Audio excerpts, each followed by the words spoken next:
Olá,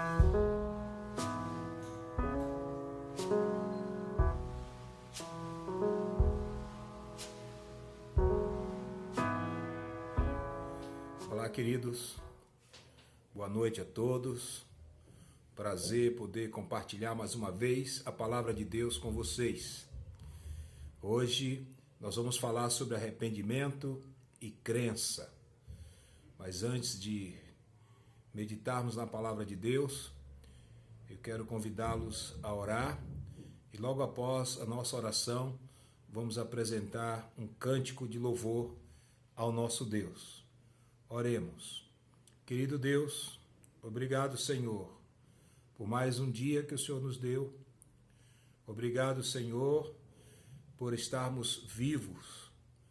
Isso é uma prova de que o Senhor tem cuidado de nós, tem se preocupado conosco. Colocamos-nos agora diante do Senhor, pedindo que o Senhor nos abençoe no estudo da Tua Palavra e que o Senhor também aceite o nosso louvor. E queremos, ó Deus, sermos abençoados por Ti, como temos sido todos os dias. Nas Tuas mãos entregamos agora a direção deste culto que ora apresentamos ao Senhor. Em nome de Jesus, amém. Amém. Cantemos ao Senhor.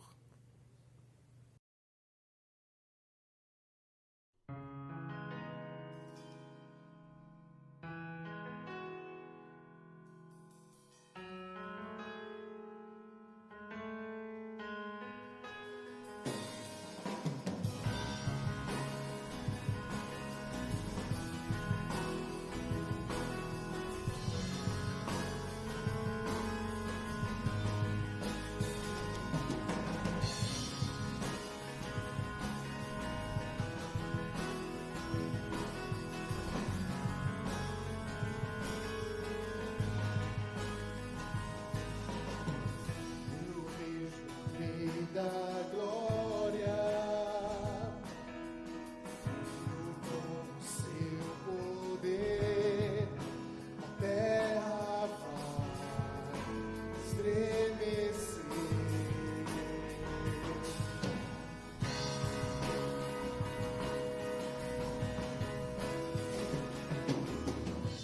Eu vejo a sua graça, pecados perdoar, terra vai então cantar, Hosana.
Que bom é louvarmos ao Senhor. Queridos irmãos, o tema que eu tenho a apresentar-lhes nesta noite é arrependimento e crença. Está baseado em Marcos, capítulo 1, versículo 15. O tempo é chegado, dizia ele. O reino de Deus está próximo. Arrependam-se e creiam nas boas novas.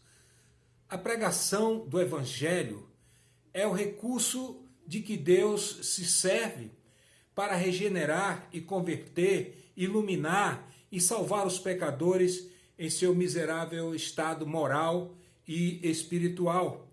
E nós temos aqui o divino pregador, o Senhor Jesus Cristo, a iniciar sua obra pública, uma obra de inestimável valor, precisamente com a pregação. Diz a palavra de Deus que depois que João foi entregue à prisão, diz o evangelista, veio Jesus para a Galileia, pregando o evangelho do reino de Deus e dizendo, o tempo é chegado, dizia ele. O reino de Deus está próximo. Arrependam-se e creiam nas boas novas. Arrependam-se e creiam nas boas novas. O que é arrependimento para você? Hoje nós ouvimos muitos falar de arrependimento. Eu me arrependi de fazer isso, eu me arrependi de fazer aquilo, numa direção totalmente errônea sobre o que realmente é o arrependimento. Arrependimento é mudança de opinião, mudança de pensamento, mudança de sentimento, mudança de vontade, de atitude, de procedimento. Eu quero hoje salientar 3 fatores do arrependimento verdadeiro, o que se evidencia em uma sucinta análise desse termo. Primeiro, o arrependimento verdadeiro é o reconhecimento do mal praticado e do estado que o mesmo criou, estado de miséria, o moral e espiritual. Eu gostaria de ilustrar este fato para nossa melhor compreensão. Imundo, imundo, gritava o leproso depois de ser examinado e dado como tal. O infeliz, ele se reconhecia então nesse estado e o proclamava à presença dos sãos, naquelas exclamações. Um outro pecador chega e diz, ó Deus, tem misericórdia de mim, pecador. Orava aquele publicano, batendo no peito humildemente, compenetrado de sua deplorável situação espiritual. Isso se encontra lá em Lucas 18, versículo 13. e por sua vez reconhecendo ali também a sua cegueira física, símbolo da espiritual, ergue a voz ali insistente, o cego Bartimeu: Jesus, filho de Davi, tem misericórdia de mim. Jesus, filho de Davi, tem misericórdia de mim. Está lá em Marcos 10, 47. E o segundo fator do verdadeiro arrependimento é a tristeza pelo mal cometido. E essa tristeza se torna, às vezes, tão profunda que se traduzem em lágrimas. É o caso da pecadora que banha de lágrimas os pés de Jesus Cristo, enxugando-os ali com seus longos cabelos.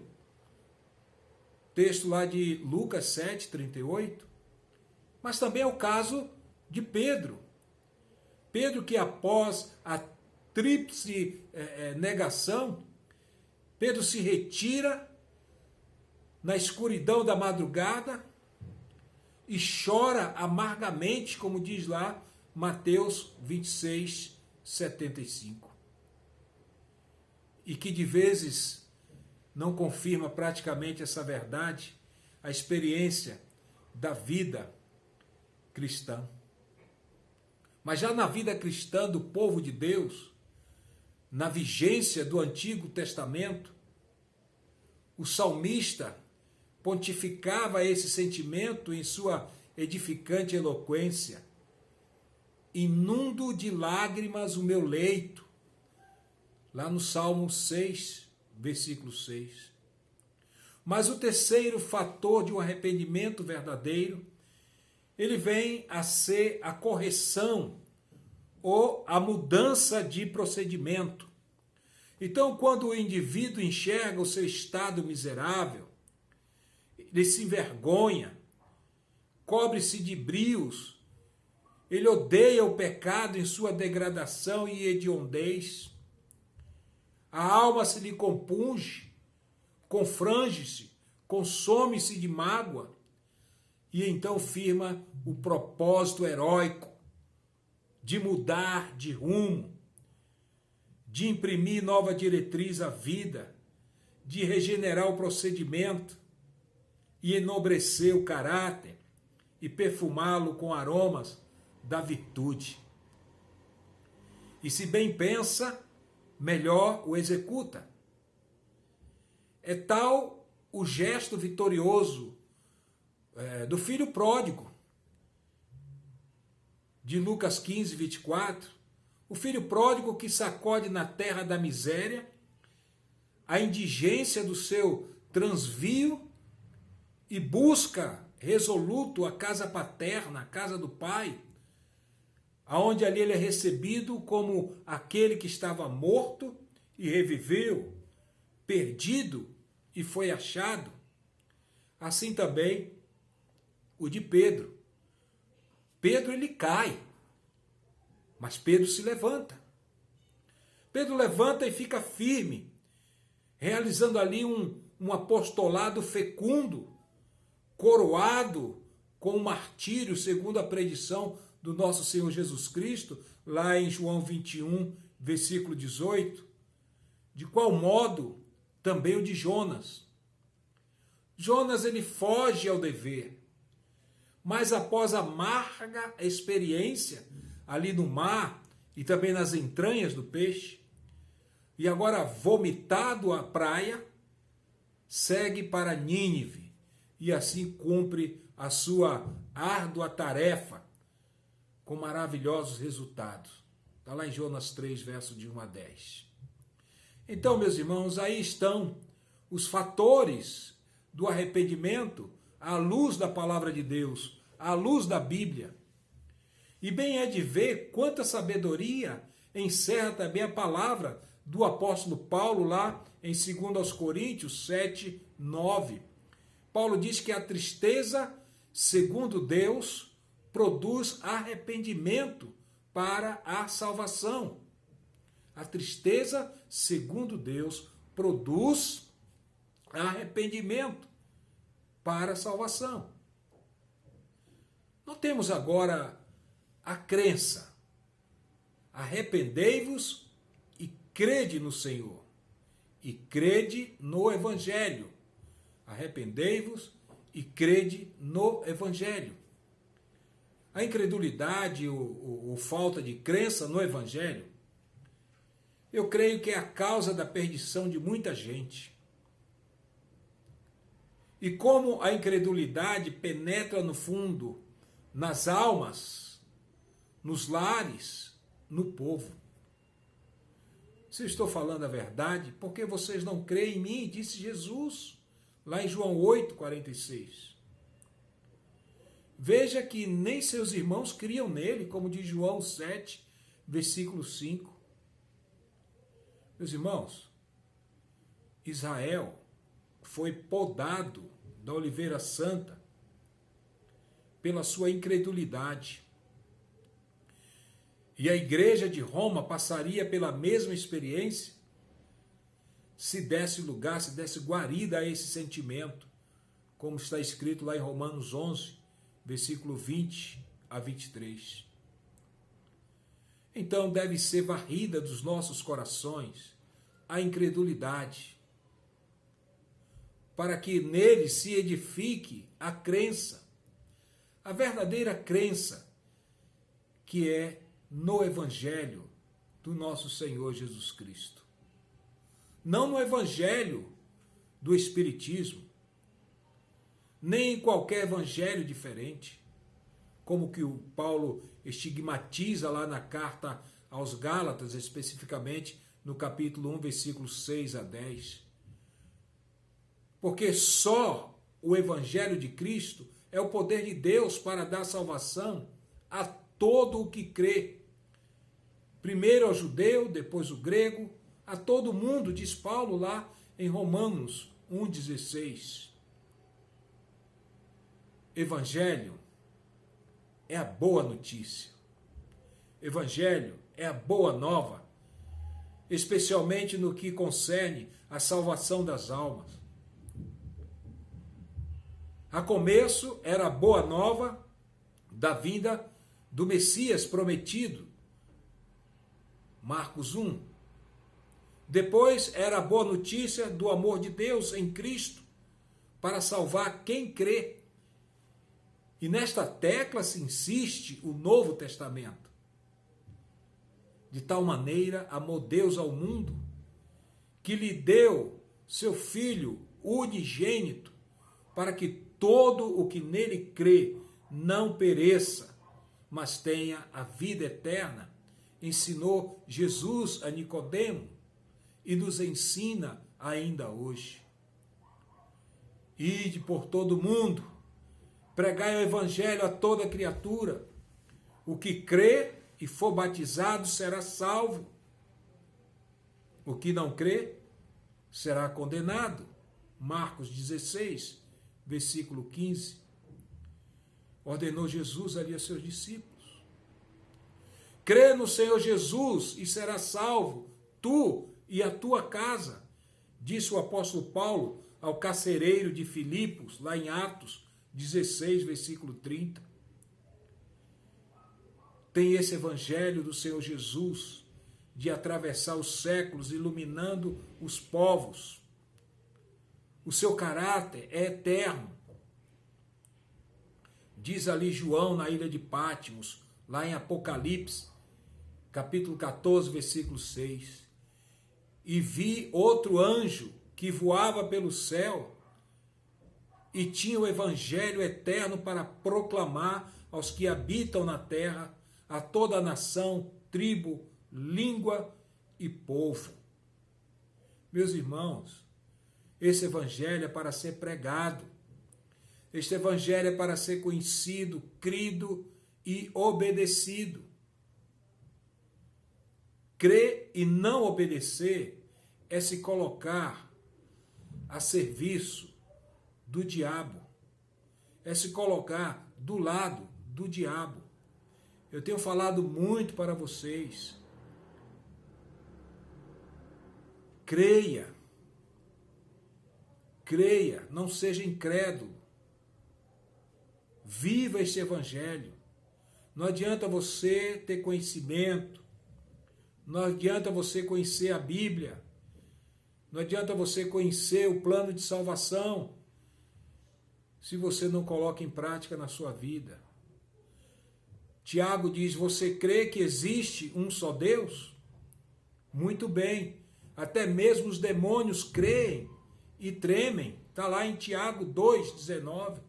Até mesmo os demônios creem, sabem, mas não obedecem. Então, assim, dando devido lugar a cada um dos termos do texto, Jesus os coordena para impressionar fortemente os seus ouvintes, dizendo: arrependei-vos e crede no Evangelho. Meus irmãos, devemos convencer-nos de uma grande verdade. O mundo está precisando de arrependimento e crença. Hoje, talvez mais do que nunca, com essa situação que estamos enfrentando, com essa pandemia e o caudal de misérias e horror que segue na esteira para a vergonha e confusão da cristandade, na sua maioria nominal. Tudo conclama aquela necessidade premente no palpitar das almas dos indivíduos angustiados que se encontram hoje no vale da sombra da morte. Com arrependimento e a crença, solucionar-se-iam satisfatoriamente os grandes problemas que assoberbam o mundo. Sistema de governo, saúde, educação, justiça entre capital e trabalho, moralidade e respeito internacional, expansão do cristianismo sob a bandeira única do Evangelho eterno, desfraudado por Jesus Cristo. Meus irmãos, vamos dar graças a Deus, porque apesar de toda a má vontade que Satanás semeia no mundo, ricos são os frutos da pregação, do arrependimento e crença no Evangelho. Mas vamos prosseguir nessa pregação, orando para que haja mais arrependimento, para que haja mais crença e se colham frutos mais abundantes para a vida eterna e para a glória do nosso Deus. Deus abençoe a sua vida. Tome cuidado. Procure ver se realmente houve arrependimento na sua vida. Se houve, você deixou de praticar aquelas coisas que você sabe que não agrada a Deus. Aquelas coisas que você sabe que só prejudica você e aos outros também. Em nome de Jesus, arrependa-se, abandone tudo isto. Tome uma posição agora ao lado de Deus. Queira viver uma vida que agrada a Deus. Queira viver uma vida que vai abençoar muitas outras vidas de forma correta. Lembre-se, aquele que crer será salvo, mas o que não crer será condenado. Para que você creia, você precisa conhecer o mal que você tem praticado. Você pode dizer agora para mim: mas pastor, eu não tenho feito mal a ninguém, eu nunca roubei, eu nunca matei, eu nunca prejudiquei ninguém. Essa é a desculpa de muitos. Mas você não está crendo no Evangelho de Jesus Cristo. Você não está crendo nos ensinamentos de Jesus. Você não quer viver sob a direção de Jesus Cristo. E quem não estiver vivendo sob a direção dele, quem não estiver obedecendo a palavra dele, o fim será trágico, será longe dele, longe do Pai. E você não quer isso para você. Por isso, ainda hoje, arrependa-se e volte-se para o Senhor que é rico em perdoar. Deus abençoe a sua vida, Deus abençoe a sua família. E aqui continuamos orando por vocês, para que o Espírito Santo convença cada vez mais vocês daquilo que não tem agradado a Deus, para que você se arrependa e recebam a bênção do Senhor. Vamos louvar ao nosso Deus. Me escutas quando clamo, acalma o meu pensar.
Graças a Deus. Eu quero convidá-los a orar neste momento, dando graças ao Senhor por tudo que Ele tem feito por nós. Oremos. Obrigado, Senhor, por esta oportunidade que tivemos de estarmos juntos cultuando ao Senhor. E agora pedimos que o Senhor esteja abençoando, ó Deus, a Tua igreja, como tem feito até aqui, fazendo com que ela prospere cada vez mais. Abençoe cada membro, Senhor, juntamente com as suas famílias. Que as Tuas bênçãos estejam sendo derramadas nos seus lares a todo instante.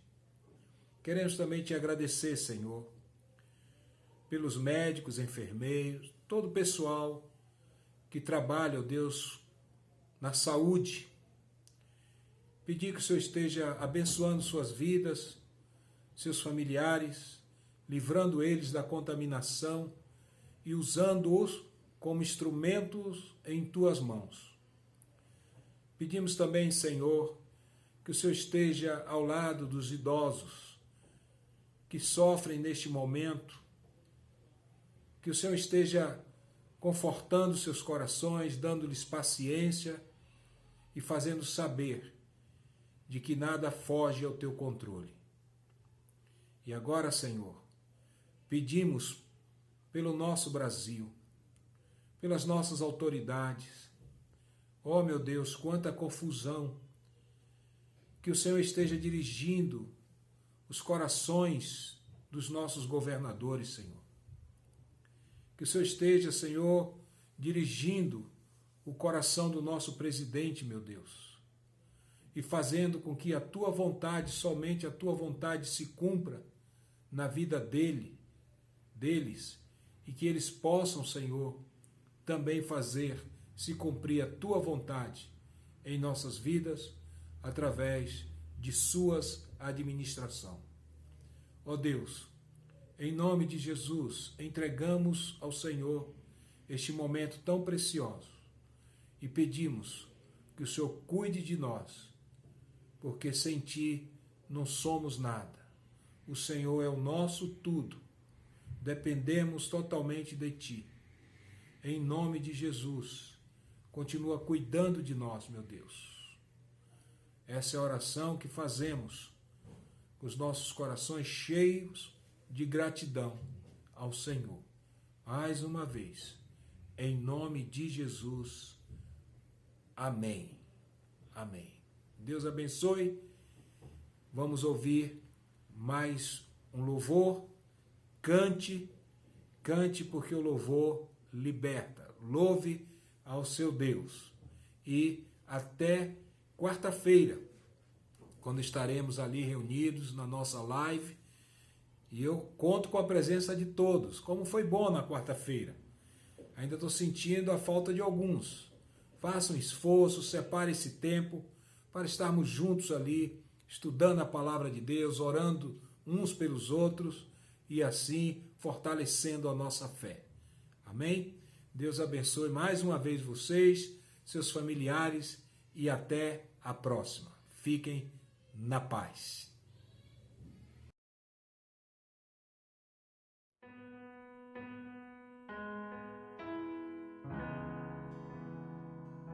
Louvar-te é bem mais do que eu mereço.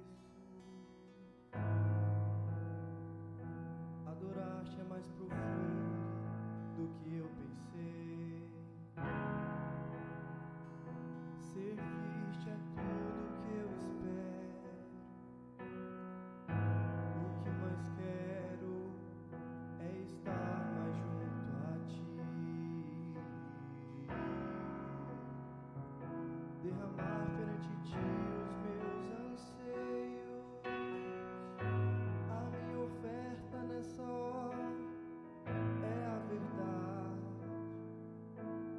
E Te mostrar os meus pequenos sonhos. Ah, Senhor, como eu dependo de Ti para me curar.